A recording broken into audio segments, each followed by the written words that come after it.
La santé des acteurs du soin, un enjeu qui n'est pas une fatalité.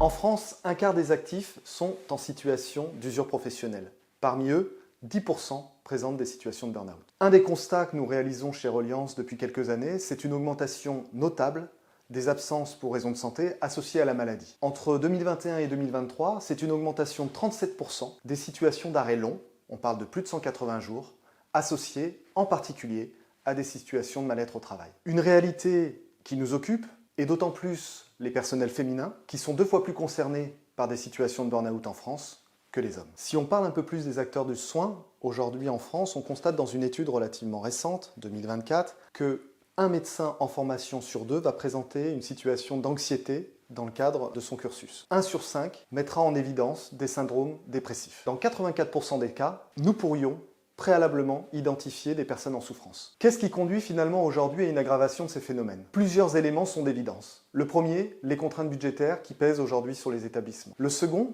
les contraintes bureaucratiques qui, apaisées pendant la période de Covid, nous poussent à revenir à une certaine normalité aujourd'hui. Et dans une approche plus sociétale, c'est un souhait d'un meilleur équilibre entre vie professionnelle et vie privée. Heureusement, sur le terrain, nous constatons dès lors de nombreuses bonnes pratiques, nouvelles pratiques mises en œuvre au sein des équipes. Il est d'évidence que l'ambiance de travail est un facteur clé du collectif qui contribue à l'attractivité mais également à la qualité des soins. Pour maintenir une ambiance de travail, source d'engagement et d'attractivité pour les personnels, il s'avère important de s'appuyer sur l'intelligence collective. On voit naître ce qu'on appelle désormais des espaces de discussion au travail qui sont animés par les responsables d'équipe et permettent à chacun de partager les irritants, les contraintes, en vue de les traiter dans les meilleurs délais et ainsi répondre aux besoins des patients. Ces temps dédiés à l'équipe permettent d'améliorer les conditions de travail de chacun et par là même la qualité des soins. Au final, ces espaces de discussion permettent à chacun de se responsabiliser et de partager une vision commune. Une deuxième bonne pratique que l'on constate sur le terrain, c'est la mise en place de binômes médico-soignants. Il s'agit de réunir le chef de pôle et le cadre sup afin de les faire travailler sur le projet commun. Le binôme peut partager une ambition, une vision commune avec l'ensemble du collectif. Il est important que les établissements, en complément de binômes médico-soignants par exemple, puissent travailler sur leur stratégie managériale. L'enjeu de la construction d'une culture managériale, c'est de réussir à définir une vision, une ambition, plus qu'une somme d'actions pour concourir à un résultat.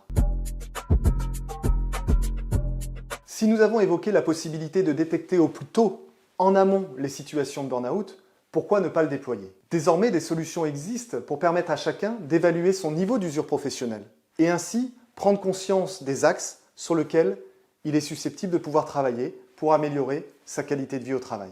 Il va de soi que pour des situations individuelles complexes, il apparaît nécessaire de proposer un accompagnement sur mesure et individualisé, tel que le fait Olicare. Parmi les enjeux proposés, il s'agit de permettre aux professionnels de caler dans son emploi du temps un ensemble de rencontres avec des personnes susceptibles de l'aider. Pour des acteurs du soin qui seraient en épuisement, il s'agit de leur proposer un parcours de soins coordonné avec une somme d'acteurs. Nous pouvons identifier des spécialistes sur la nutrition, sur l'activité physique ou encore des psychologues.